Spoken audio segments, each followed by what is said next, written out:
c'est une activité. Au début, ça, je disais, oh là là, si jamais elle va faire, elle va me rappeler. Elle va rater. Non. Je n'allais pas aller dire, je vais chercher le paquet,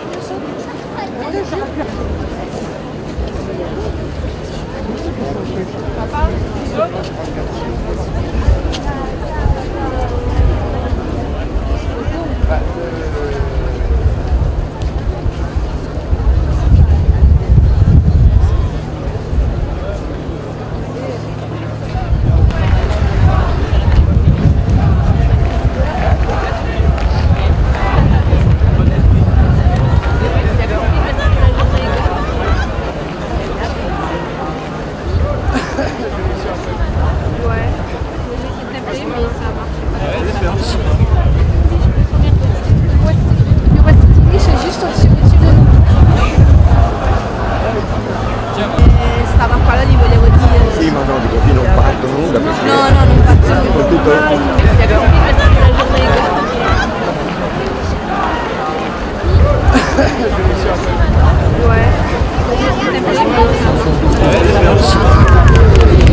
aujourd'hui, monsieur Mélenchon. Bien sûr, j'espère en tout cas.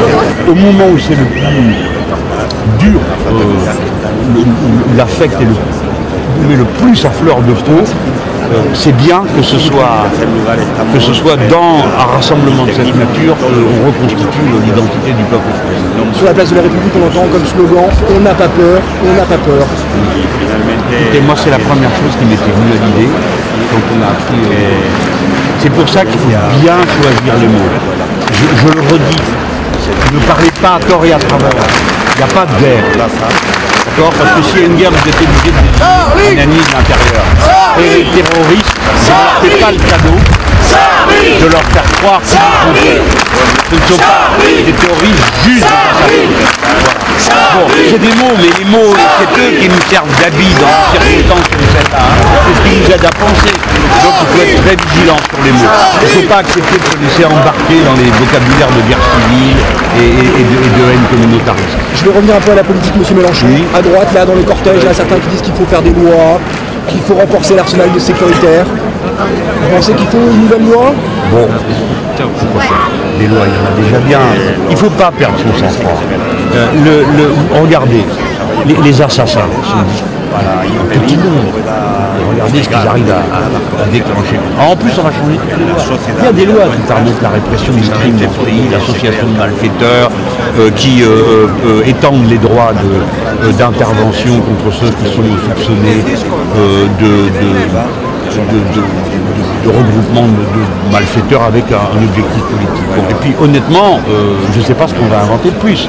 Je fais juste remarquer que les gens qu'on colle en préventive, ils y rentrent, ils n'ont pas d'idée, ils ressortent, ils sont complètement fanatisés. Donc peut-être qu'ils devraient se poser des questions sur l'utilisation de certains. Mais c'est pas le jeu.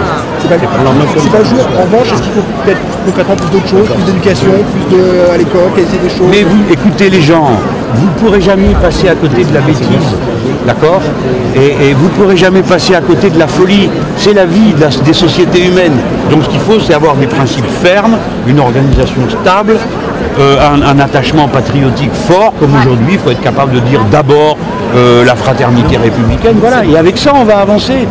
Et dans la vie, ça sera toujours difficile et compliqué. Les gens disent il ne faut pas que ça recommence. Bien sûr qu'il ne faut pas que ça recommence, mais vous savez bien que ça recommencera. Donc vous devez cultiver en vous ce qui vous permet de résister, de ne pas avoir peur, d'être capable de faire face. Je vais saluer mon collègue des On entend parler d'unité nationale, ça vous inspire quoi? L'unité nationale, ça veut dire quoi? Ça existe C'est des mots tout ça. C'est les mots de la politique politicienne. Hein. N'entrons pas là-dedans, parce qu'après on va commencer à se chercher les coups dans la tête. Moi je suis là, comme tous ces gens qu'il y a là, je ne sais pas qui c'est, dans un mouvement de fraternité républicaine. Ça va au-delà de bien des choses, mais ça n'efface rien. Moi je reste un homme de gauche et je le serai toujours, et je suis toujours en opposition avec la plupart des grosses légumes qui seront en tête du cortège. Bon, voilà, mais c'est pas le sujet aujourd'hui. Justement, les grosses légumes, quand vous dites qu'il y a 40 chefs d'État qui sont présents, 40, 50 chefs d'État qui sont présents aujourd'hui, c'est important. Ben, je pense qu'ils veulent manifester leur attachement et leur amour pour la France. Hein, je le prends comme ça. Je ne peux pas croire qu'ils viennent ici faire de la propagande pour leurs causes, qui sont parfois fort discutables. Je ne sais pas ce que vient faire le secrétaire général de l'OTAN ici. Bon, en tant que personne, il est bienvenu, mais en tant qu'institution, certainement pas. C'est pour ça que vous ne définissez pas à côté d'eux directement? Eh bien, je suis mieux là avec les gens, moi. Qu'est-ce que je vais aller me mettre dans un coin avec des gens que j'aime pas et qui m'aiment pas? Alors certains de vos camarades, Je vais juste là, les amis. certains de vos camarades sont dans l'espace VIP. Un peu d'espace. J'aimerais bien. Non, non, non. Laïcité, l'égalité des droits, faire en sorte, voilà, c'est aussi une société malade.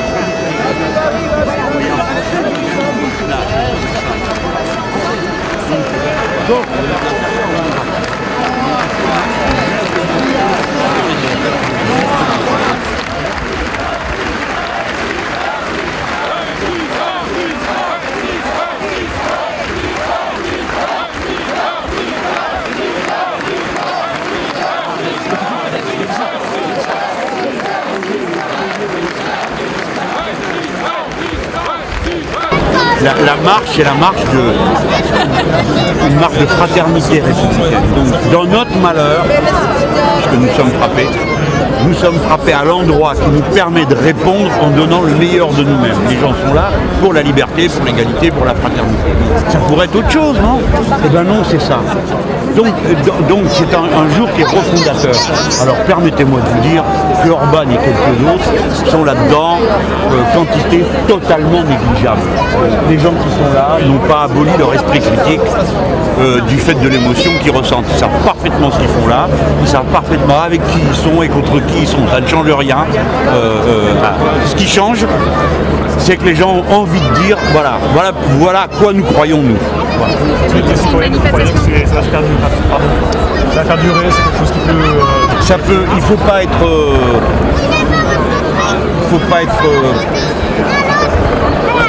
comment dire...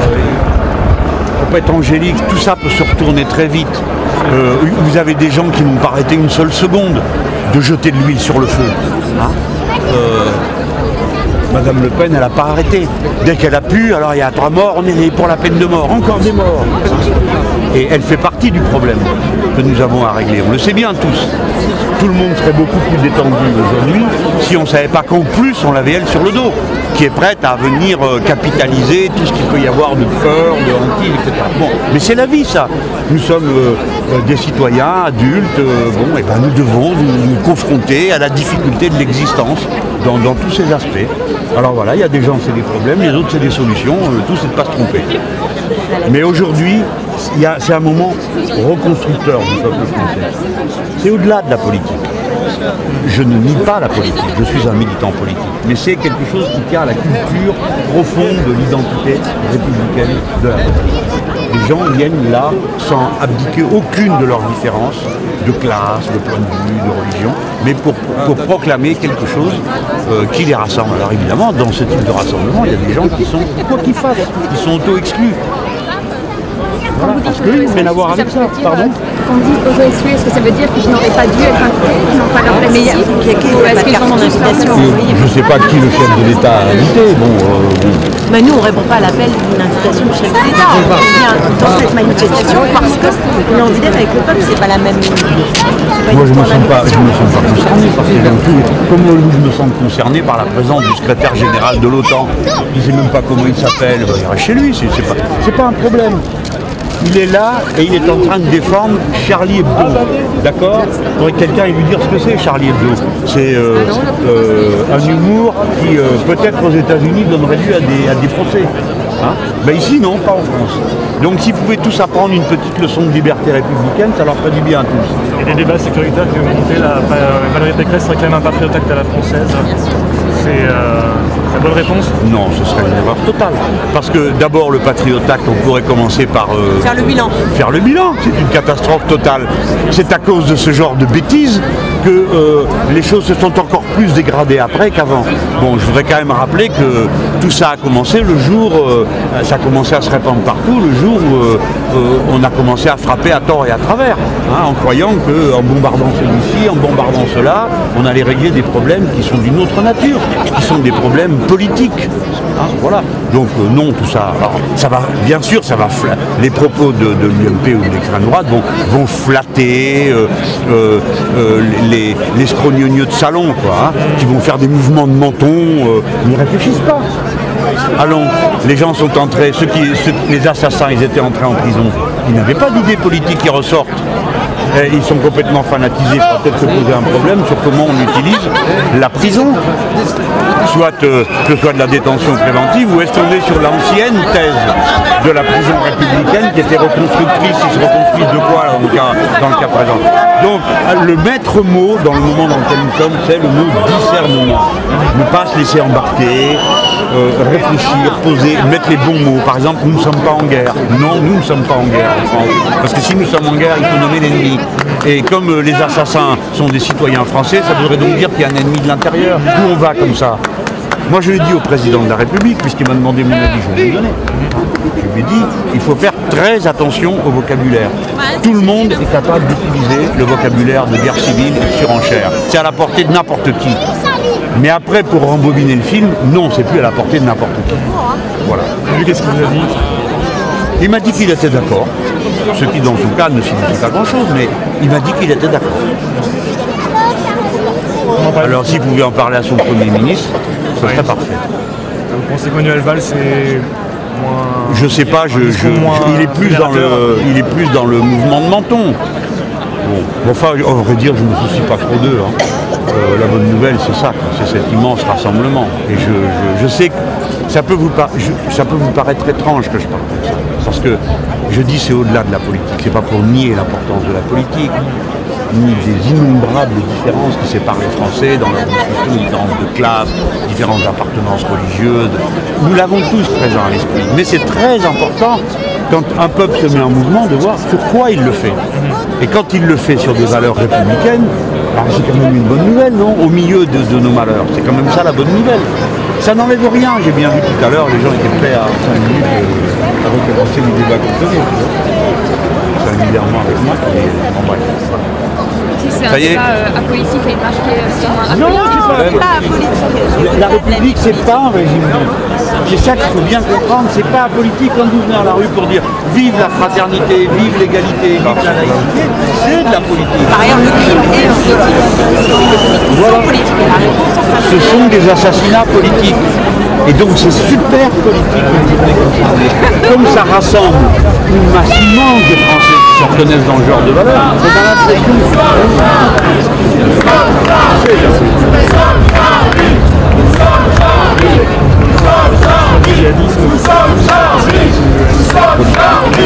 Son politique, c'est un mouvement politique international, on est connu d'autres.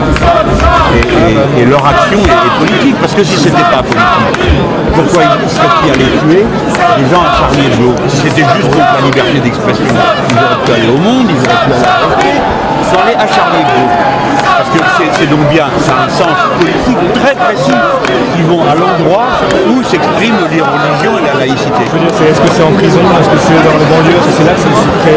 Mais il y a 1000 canaux parce que la propagation d'une idée, elle suit des fois des lignes de pente absolument imprévues. Bon, moi je découvre qu'on m'a montré, on m'a expliqué comment des gens, parce qu'ils étaient passés en prison, s'étaient radicalisés en prison. Donc il y a quelqu'un qui est en prison. Bon, normalement, il devrait être suivi. Les sondages, parce que tu as des sondages Focalis, c'est une marge.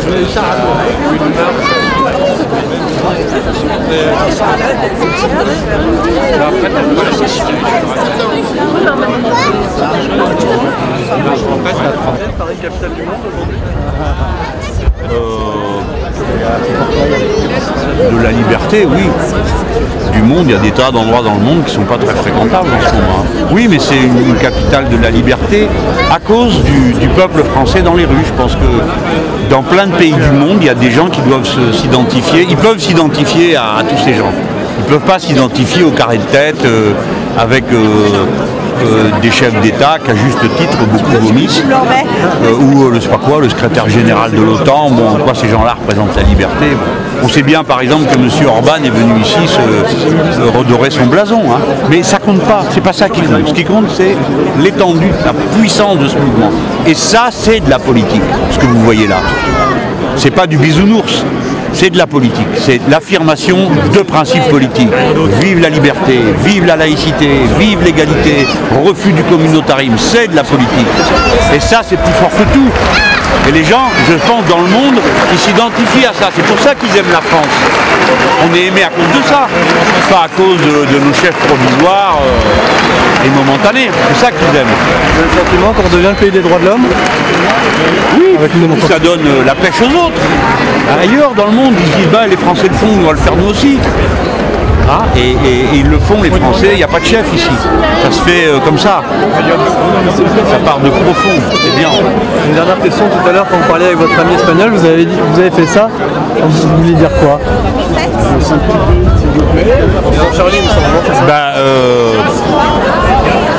Je préfère voir tous ces gens dans le carré de tête venir manifester pour Charlie, parce qu'il y a un certain humour de situation. Ah, c'est ça que vous disiez en fait. Ah ben ouais, ouais, parce que Charlie, c'était le concentré d'un irrespect absolu, d'une moquerie sans fin contre tous les puissants. Et pas mal de ceux qui sont là-bas dans le carré de tête en ont eu pour leurs frais dans Charlie. Je préfère ça que si ça avait été, je sais pas, une autre rédaction. Hein. Mais alors qu'est-ce que ça veut dire ce geste? Ça veut dire le peuple français, il est comme ça.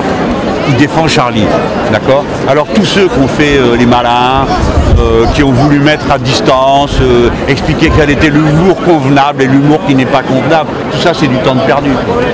Hein? Et bien voilà maintenant. Merci.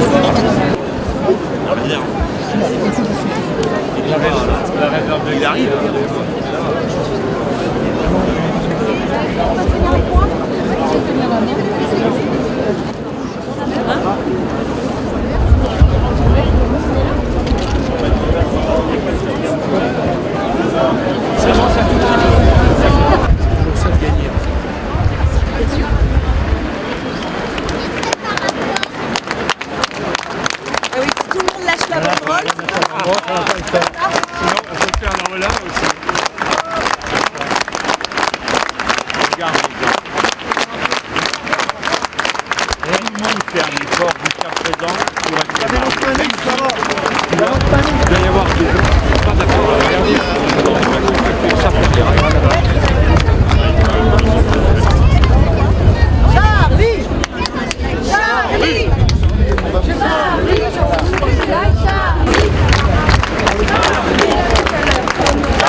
Donc le peuple français, en quelque sorte, là, il se refonde autour de ses valeurs. Mais demain, ça vous dira, vous savez, parce que la partie, elle est dans la durée, il faut faire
Charlie!